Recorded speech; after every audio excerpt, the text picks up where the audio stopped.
मी जिल्हा प्रमुखांना एवढंच सांगेन की सुरुवात चांगली झालेली.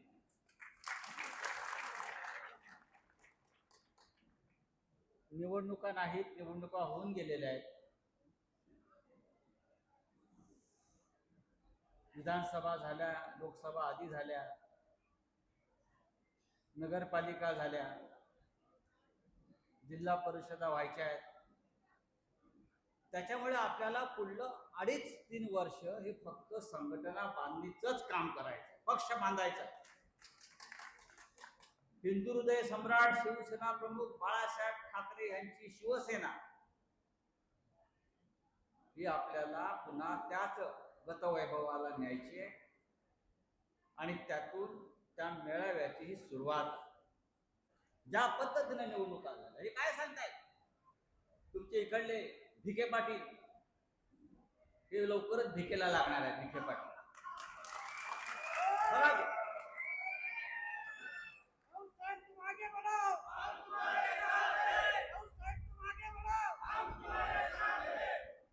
काल म्हणाले, मला कोणतरी सांगितलं, काल येथे कुठेतरी म्हणाले की उबाठाला उबाटा शिल्लक राहणार नाही. अहो राधाकृष्ण विखे पाटील,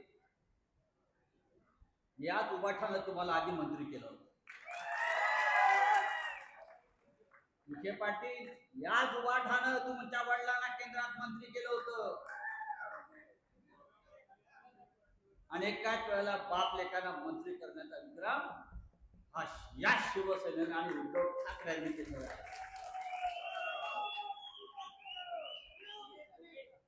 अनेक घरं बदलून आपण आता भाजपच्या घरात आला. ज्या दिवशी उद्या आमची सत्ता येईल त्या दिवशी आमच्या दारात असा. आम्हाला तुम्ही शिकवू नका, निष्ठा काय असतात ते आम्हाला शिकवू. म्हणून उभाटा राहणार नाही. काय उभाटा? या महाराष्ट्रात शिवसेनाच राहील आणि ती उद्धव ठाकरेंचीच राहील. तुम्ही आतापासून तयारी करा कोणाच्या दारात उभं राहायचं. हे भारतीय जनता पक्षाचे प्रचार आहे. अहो, या राज्यातला पहिला साखर कारखाना, सहकारी साखर कारखाना जेव्हा स्थापन केला यांच्या वडील आजोबांनी, तेव्हा भाजपचा जन्म झाला नव्हता, RSSचा जन्म झाला नव्हता, पंडित नेहरू पंतप्रधान होते. इतके एहसान फरामोश लोक आहेत.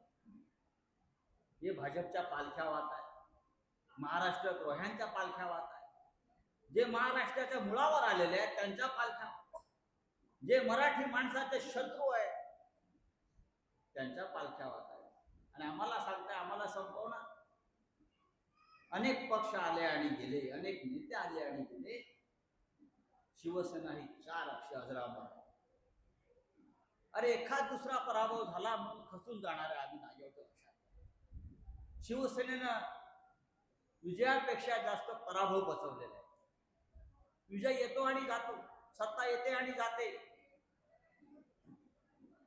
आणि वाईट काळ कोणाला आला ना? अटल बिहारी वाजपेयींना आला, लालकृष्ण अडवाणींना आता सुरूच आहे, उद्या मोदींना आणि शहाला सुद्धा येणार आहे, देवेंद्र फडणवीसना येणार आहे. एकनाथ शिंदेला तर वनवासात जावं लागेल, हिमालयात जावं लागेल. काय सांगावं या सगळ्यांना, एकाच वेळी तुरुंगात जावं लागेल. एवढी पापड करून ठेवलेले आहेत. आणि विखे पाटील, मी तुमच्या या जिल्ह्यातून तुम्हाला आव्हान देतो आहे, शिवसेनेच्या नादाला लागू नका. शिवसेनेच्या नादाला लागला तर हा संजय राऊत इथे ठाण मांडून बसेल आणि ज्या लढाया लढायच्या तिकडे त्या लढत. तुम्ही तुमचं लाचारीचं काम चालू ठेवा. हा महाराष्ट्र हे विसरू नका. 80 लाख लाडक्या बहिणी अपात्र ठरलेल्या आहेत, माहिती आहे ना? निवडणुकीच्या आधी लाडकी बहीण, लाडका भाऊ, लाडकी बहीण, लाडका भाऊ हे लाडक्या बहिणींचे मेळा. एका बाजूला एकनाथ शिंदे घेतोय, सगळ्या लाडक्या बहिणी माझ्या, मीच त्यांचा भाऊ. दुसऱ्या बाजूला देवेंद्र फडणवीस, नाही नाही नाही, कोण आहे भाऊ, मीच भाऊ. तिसऱ्या बाजूला हळूच अजित पवार, हे सोडून द्या, मी अर्थमंत्री आहे, मी सही केली आहे, मी तुमचा भाऊ. 1 कोटी बेकायदेशीर अपात्र लाडक्या बहिणींना 1500 प्रमाणे पैसे दिले, 17,000 कोटी रुपये. आणि आता ते बिंग फुटलेलं आहे. आता हे 17,000 कोटी वसूल करायचे कसे? मी सकाळी सांगितलं पत्रकारांना, हे 17,000 कोटी यांची सगळ्यांची संपत्ती जप्त करा, 1 मुख्यमंत्री आणि 2 उपमुख्यमंत्री. तुम्ही जनतेचा पैसा अशा प्रकारे बेमान पद्धतीने वाटता निवडणुका जिंकण्यासाठी.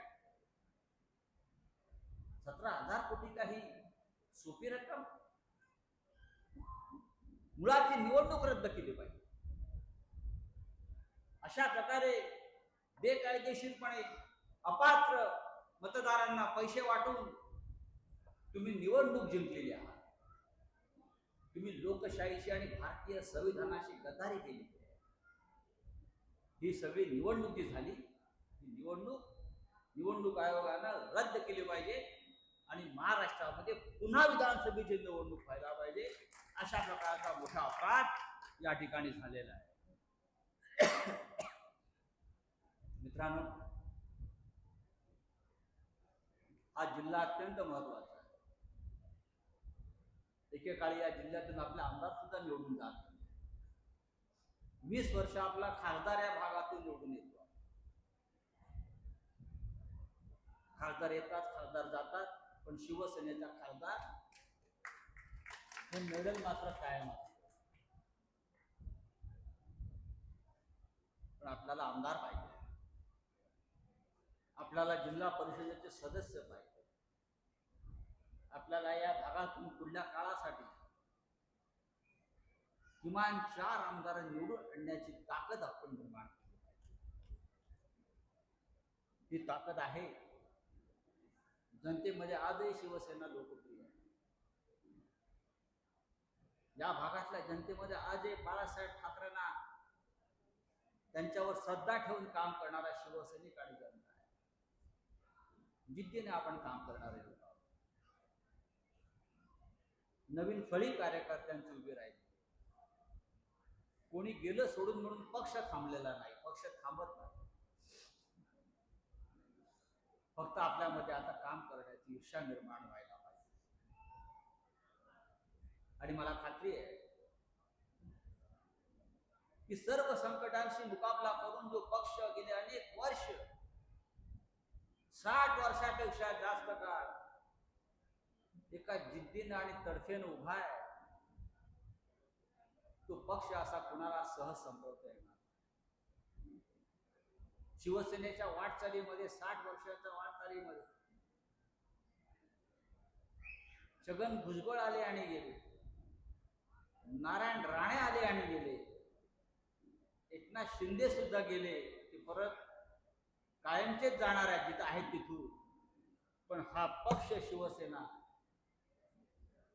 हा पक्ष मात्र बाळासाहेब ठाकरेंची भगवी ध्वजा घेऊन कायम असं म्हणतात फडकत राहणार आहे. ही एक मनाशी आपण कुणगाड बांधली पाहिजे.